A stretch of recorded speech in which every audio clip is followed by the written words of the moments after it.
નમસ્કાર દર્શક મિત્રો, જન ભારત ન્યૂઝમાં તમારું હાર્દિક સ્વાગત છે। હું છું મંસૂરી શેરબાનુ। ઐતિહાસિક માંડવી ગેટના સંરક્ષણ મુદ્દે કોંગ્રેસની ચીમકી। વડોદરાના માંડવી ગેટ ખાતે શ્રી હરિઓમ મહારાજા જેવા ઐતિહાસિક ગેટ જાળવણી વિના બેદરકારીનો ભોગ બની રહ્યો છે।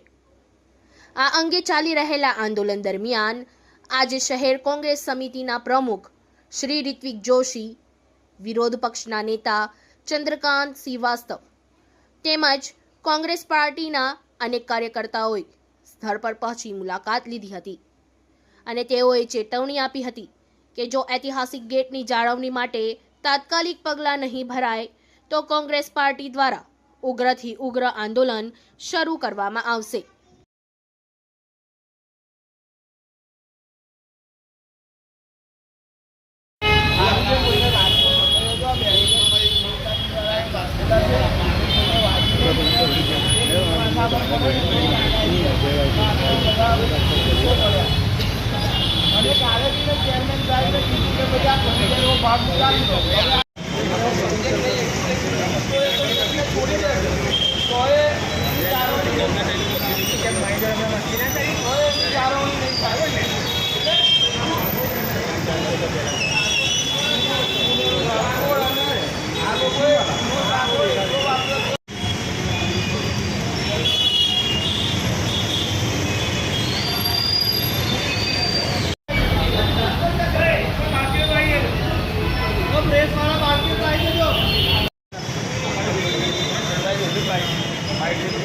માંડવી ટાવર છેલ્લા 6 મહિનાથી વધુ સમયથી જર્જરિત છે।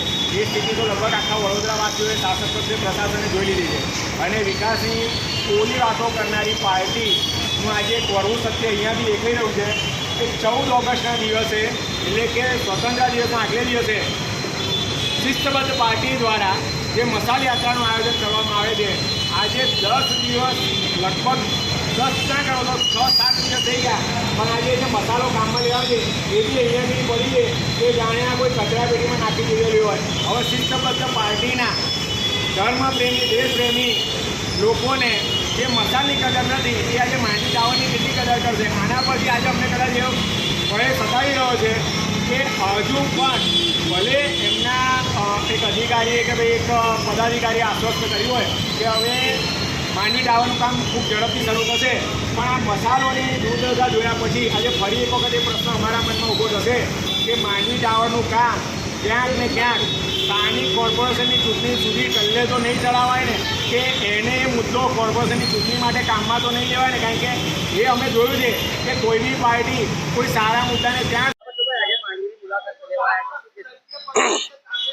છેલ્લા ઘણા વખતથી આ માંડવી જે આ વડોદરા શહેરની ધરોહર છે, હેરિટેજ બિલ્ડિંગ છે અને માંડવીને બધા લોકો યાદ કરતા હોય ત્યારે વિઠ્ઠલનાથજી મહારાજ જે હંમેશા અહીંયા ઊભા રહે છે અને આ તંત્રને કાયમ જગાડવાની કોશિશ કરે છે કે ભાઈ આને રિપેર કરો, પણ કોને ખબર કેમ તંત્ર ઊંઘતું રહ્યું છે, શું આ પડવાની રાહ જુએ છે।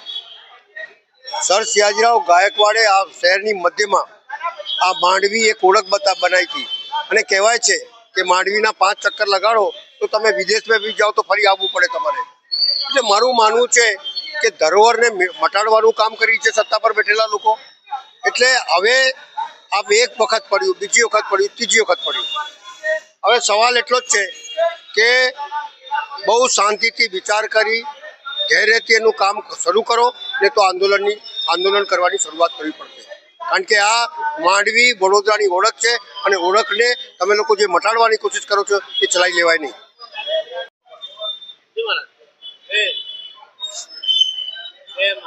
આજે મારા તપનો 131મો દિવસ છે।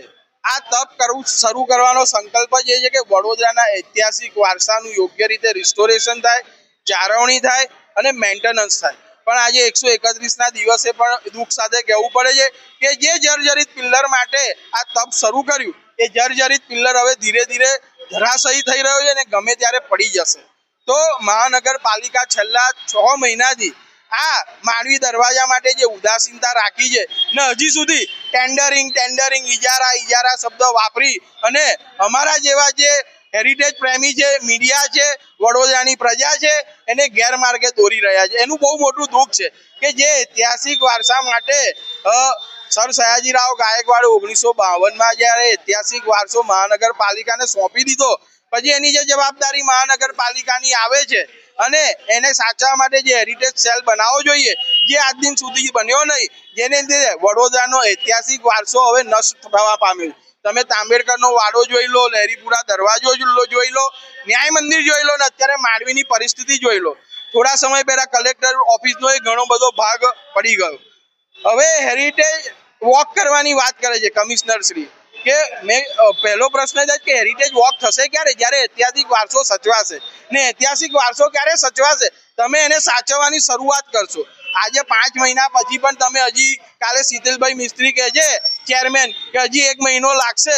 તો જે રીતે આ પિલ્લરો હવે ધીરે ધીરે અંદરથી છૂટા પડવા માંડ્યા છે, મને નથી લાગતું કે આ લાંબો સમય આ પિલ્લર ઊભો રહી શકે ને જે ગડરો સપોર્ટમાં મૂક્યા છે એ ગડરો આ આર્ચીસનું વજન લઈ શકે. તો મહાનગરપાલિકાના કમિશનરશ્રીને કહીશું કે જે સર સયાજીરાવ ગાયકવાડે તમને ઐતિહાસિક વારસો સોંપ્યો છે એ જો ના સાચવી શકતા હો તો ગાયકવાડ પરિવારને પાછો આપી દો, તો એની યોગ્ય જાળવણી થાય. इस वीडियो को लाइक करें, हमारे चैनल को सब्सक्राइब कर बेल आइकन जरूर प्रेस करें